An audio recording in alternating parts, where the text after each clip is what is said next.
Bonjour tout le monde, Jean-Pierre Médiafa, j'espère que vous allez bien. Aujourd'hui, on va parler de changement permanent.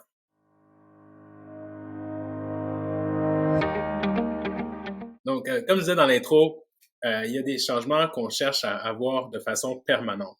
Mais souvent, ce qui arrive, c'est qu'on va aller voir une vidéo de motivation, on va aller dans une conférence pour une fin de semaine, on va lire un livre, puis là, on va être inspiré, on va avoir plein d'adrénaline, puis on va vouloir faire ce changement qu'on a lu qui avait l'air tellement fantastique dans notre livre, et on va se mettre là-dedans à fond la caisse. Ça vous est déjà arrivé? En tout cas, je sais pas si c'est comme ça, mais moi, ça m'arrive des fois de dire, OK, là, j'ai vu ça, on va faire ça, puis là, on s'enligne tout le bateau là, dans une direction, puis on se met là-dessus.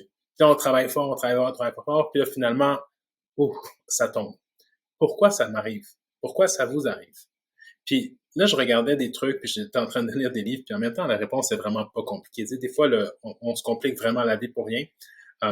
Puis finalement, la réponse est vraiment, vraiment simple.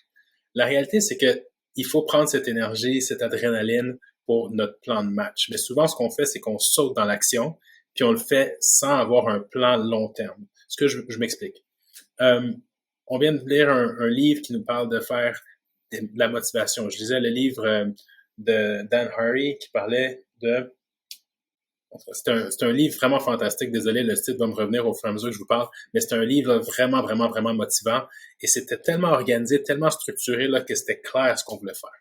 La réalité, c'est qu'avec cette adrénaline-là, on voulait le suivre à la lettre. Puis là, si on prend l'exemple du sport, on se met là-dessus là, 5 jours par semaine, 1 heure par jour. Puis là, il faut avoir de la discipline, il faut être organisé. Tu sais, on veut vraiment changer notre vie. Donc là, on y va à fond. Mais on réalise que c'est un changement qui est bon à long terme, mais c'est peut-être pas comme ça qu'il faut commencer au début. Ce que je veux dire, c'est que mon habitude de vie était pas organisée pour ajouter 1 heure de plus. J'ai un horaire extrêmement occupé, vraiment, vraiment occupé, du matin jusqu'au soir avec la famille, le travail, tout ce qu'on veut accomplir, les missions qu'on veut accomplir. Donc, de rentrer 1 heure de plus, c'était dur à soutenir dans un horaire déjà chargé. C'est pas quelque chose qu'on a intégré graduellement. Donc, c'était pas nécessairement facile à garder dans mon habitude de vie. Donc, qu'est-ce qu'il faut faire? Je parlais avec des gens parce qu'ils m'ont dit c'est totalement faux. Il faut pas que tu prennes cette énergie-là pour sauter 5 jours par semaine, Jean-Pierre. Il faut que tu prennes cette énergie-là pour te dire, OK, je veux me rendre là, mais il faut que je fasse un plan de match. Donc, le but, c'était de faire 1 heure par jour, 3 jours par semaine. Mais commence par 20 minutes, 3 jours par semaine. Habitue-toi à faire 20 minutes. Tu es capable de trouver 20 minutes. Prends 20 minutes, trouve ton 20 minutes, fais-le 3 fois par semaine, fais ça pendant 20, 30, 40, 50 jours pour que ça rentre dans ton habitude de vie. Puis par la suite, monte à 25, monte à 30. Par la suite, monte à 45. Et tu vas te rendre à 1 heure par jour. Mais au moins, ça va être quelque chose qui va s'intégrer. Ça veut dire qu'au fur et à mesure, il y aura des choix.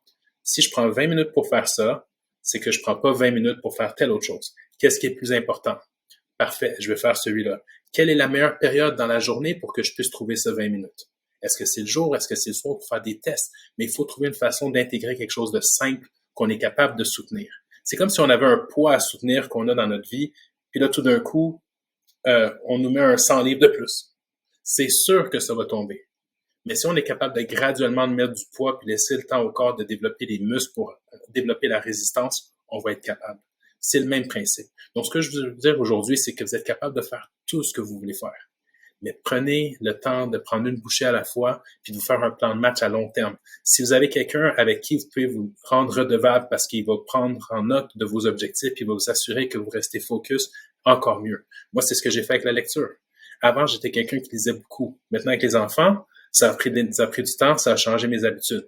J'ai dû parler avec des personnes où mon objectif, c'était de me rendre à 10 minutes par jour, plus ma lecture de ma liste de rêves, ma lecture de mes affirmations positives, et en même temps, le reste en audio. Mais ça a pris un peu de temps, on s'est rendu. Donc, le point, c'est que vous êtes capable aussi, puis je vous encourage à faire ça. Ça va faire un changement complètement différent sur vos habitudes de vie, que ce soit votre santé physique, votre santé mentale, votre estime de vous, votre santé personnelle, et ainsi de suite. Donc, j'espère que ça vous a été utile. Je sais que c'était simple comme vidéo, ça fait longtemps que j'en ai pas fait, mais je voulais amener un message qui allait avoir un changement positif pour vous aujourd'hui. Donc, j'espère que ça vous a aidé. Si ça vous a aidé, s'il vous plaît, mettez un thumbs up, partagez le message avec vos amis, mettez un commentaire en bas pour vous dire que oui, c'est vrai, ça fonctionne, et partagez-le avec quelqu'un. Donc, sur ce, je vous souhaite une excellente journée. Ciao!